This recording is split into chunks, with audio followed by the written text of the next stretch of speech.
Okay, news, major development, and this first came out in the Huffington Post yesterday, but tomorrow the EU, exiting the EU Select Committee, or the Brexit Select Committee, chaired by Hilary Benn, is going to recommend tomorrow that Theresa May extends our leaving date, i.e. stays in the EU longer. And this is to ensure that we have enough time to sort out all the deals that we need to sort out, because we just have too much on our plate. Now, this conclusion has absolutely split this Brexit Select Committee. You also have in it John Wittingdale and Jacob Rees-Mogg that tried to write their own report saying different conclusions, and that was voted down in this committee. So expect Jacob Rees-Mogg and John Wittingdale and about 5 others to be putting out in the tabloid press tomorrow their own minority report which goes against this.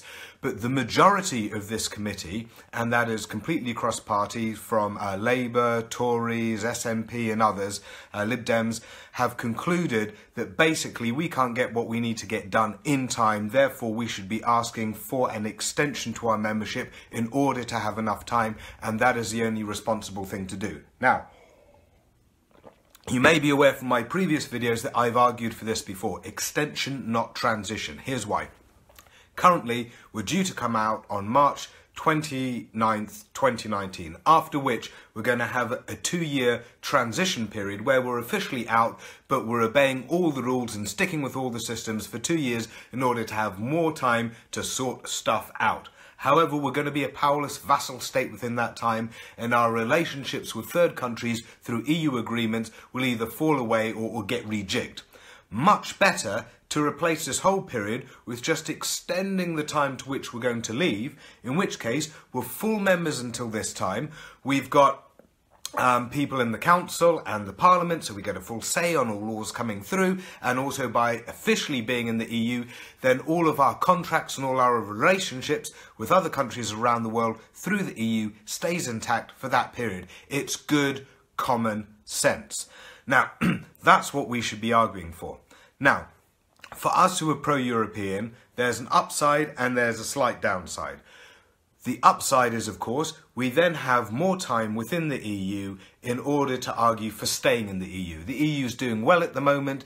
Brexit is looking more and more sort of silly and unworkable, especially on the government's terms, and also with shifting demographics, more and more youth coming into the voting system who are overwhelmingly pro-EU.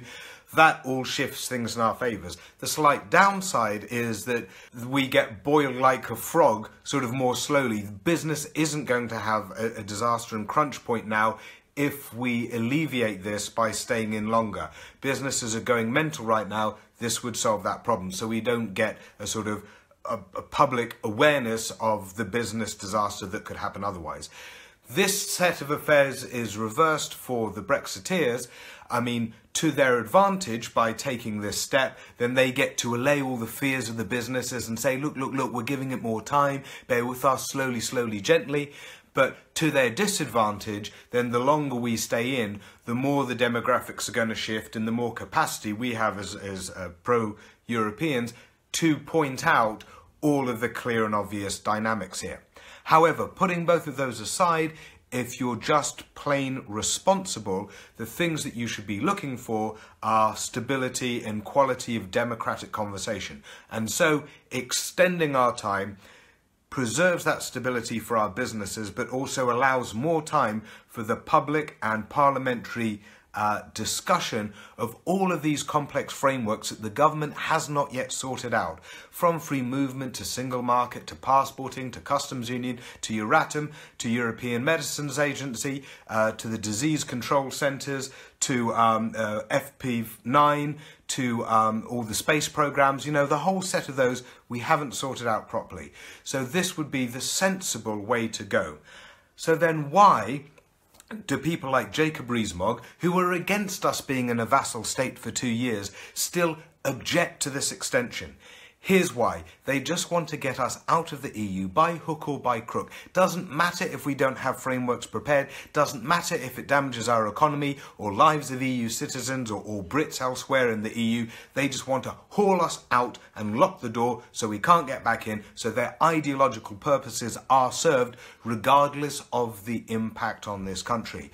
And this is what we should be opposing, and this is why this extension is a good move. It is good for the country, and also for us in the pro-EU community, it is good because it gives more time for us to stay in the EU, to ensure that we've got enough time to have education, enough time for a deal to come back, enough time to have a public vote on that deal, and drop that deal if it doesn't look like it offers any advantage whatsoever over what we have now.